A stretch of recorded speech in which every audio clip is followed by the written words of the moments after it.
Welcome. Thank you for joining us on the empty side of the table. We just recently picked up this gorgeous figure and got a wee bit too excited and opened it up before capturing it on video, so this will be more of a figure review, I suppose. It's been very grey all day today. Very little sun, lots of rain. We are in the middle of a series of atmospheric rivers. This is the second one that we'll be going through. There'll be a third one coming in a few days. As you can see here, this is the Skeletor figure from the latest season of Masters of the Universe, and this one's called Revolution. I was pleasantly surprised by this latest season. There were lots of I don't know, I guess they call them Easter eggs and insider things, just stuff you wouldn't really know about unless you were a big fan. And I know that there were a lot of people upset with the first season or two, and I think I had no reason to be upset in the first place, but I believe the third season redeems any complaints other people had. It's quite brilliant. There was a nice surprise at the end, specifically with introducing one of my favorite characters, and who he was voiced by was one of my favorite actors, a gentleman by the name of Jeffrey Combs. He's been in tons and tons of things, but he's probably most widely known for playing Herbert West in the Reanimator movies. So this figure here, I won't go into too much detail on the third series. I'm sure everybody's seen it by now, but just in case, Skeletor ends up becoming the king of Eternia, and that's why we have the crown there. But also he's able to merge his Havoc magic with technology, so you're going to get to see a really cool amalgam of that here.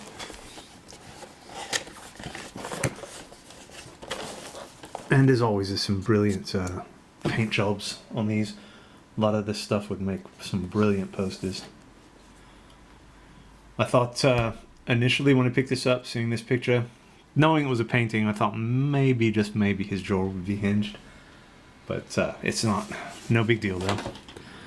Let's see here. After shockingly teaming up with He-Man to save Eternia, Skeletor returns to Snake Mountain to reclaim his throne.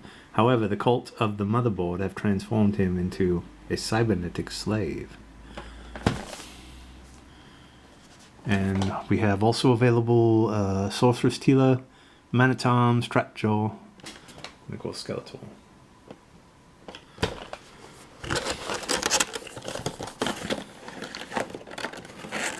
There's a convention coming up at the end of this month that would be Stockton Con. I've got free passes there because of my brilliant friend Mel will be vending there. I might have some difficulty getting down there though, so I'm currently trying to work that out. Hopefully I'll have some footage. It almost sounds as if it could be in a different space too, but I don't know for sure. So the packaging here is a bit different. So you've got this nice hollow area here, and it held in a little paper bag an extra fist. Seems like a lot of space for such a small thing. Not quite sure why they couldn't find a way to put it in the blister pack, but that's that there. And let's see here, it's got a list of the contents. He's going to be much easier to remove from here because we've previously cut out the little plastic bindings that they have. So here you can see the crown, more like a tiara, but for boys. This kind of fits on top of his hood there. Not very snug, but that's fine.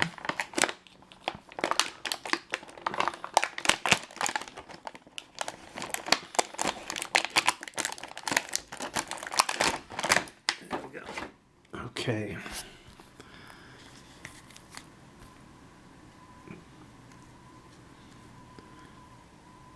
Yeah, see?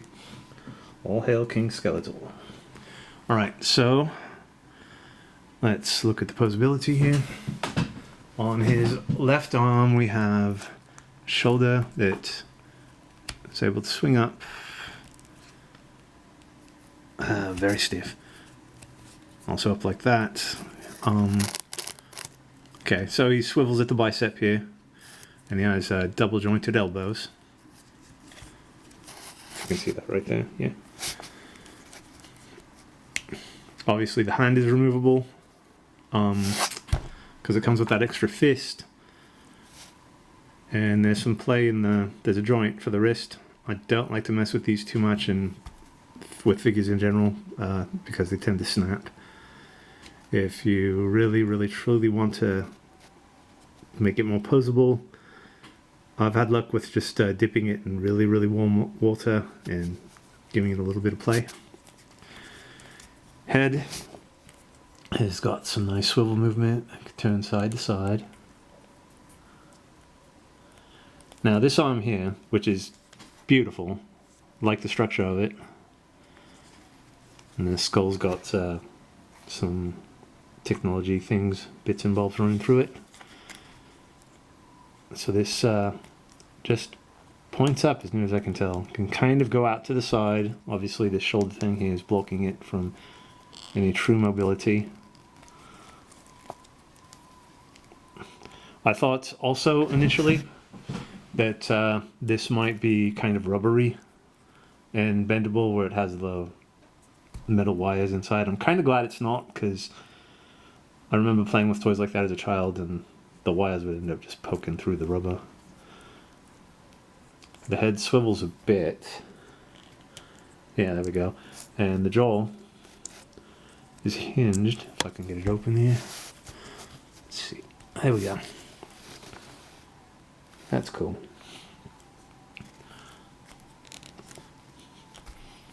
Now, well, before I get to there, let's look at the torso.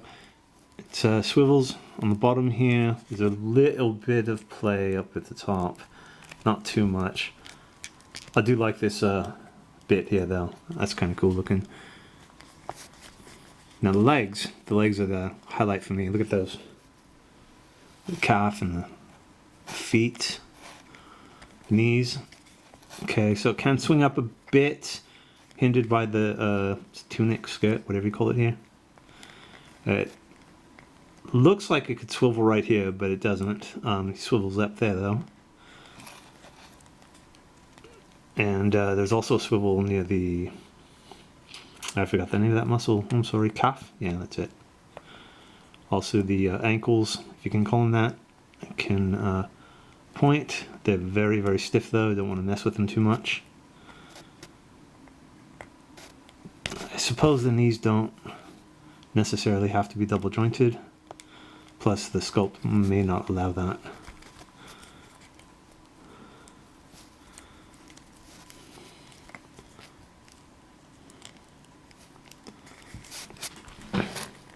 This is a cool figure though.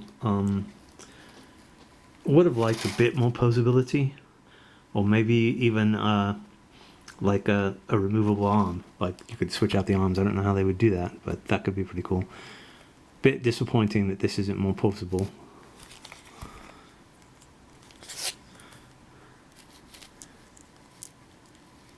There we go.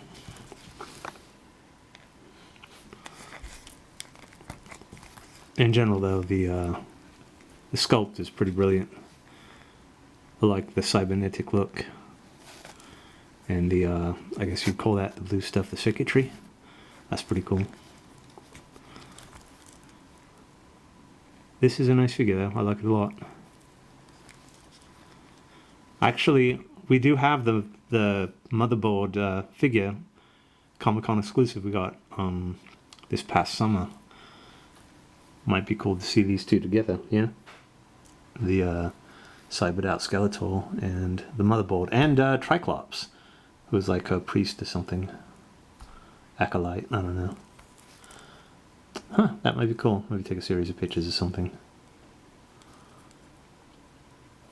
DundraCon is this weekend. I've been there a handful of times, not going this year. One, because of the storm, it's quite far away. And I suppose if I would have been a bit more quicker on the draw, I could have gotten a pass to get in free. Last year was it wasn't a disaster, but it was kind of disappointing. It had nothing to do with the convention itself. There were just situations and things. And we don't really get to play board games anymore. So why bother collecting them? Alright. So that is a brilliant figure. There's another one we've been looking at that I wanted to mention, but I forgot all. Oh, okay.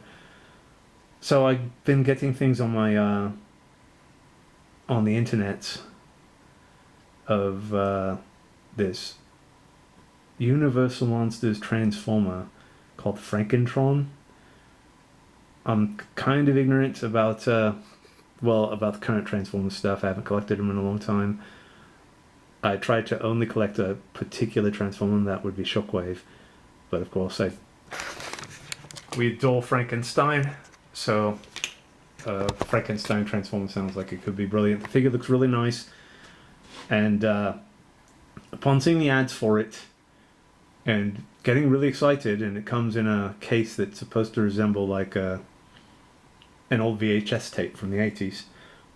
And then I looked up reviews on the YouTubes, and the figure's tiny, so very tiny, and it's just a repaint of an existing figure, I believe, but it looks almost smaller than this. I'm not quite sure, and I'm kind of having an inner debate on whether or not to get it. But if I do, I'm sure I'll post something about it.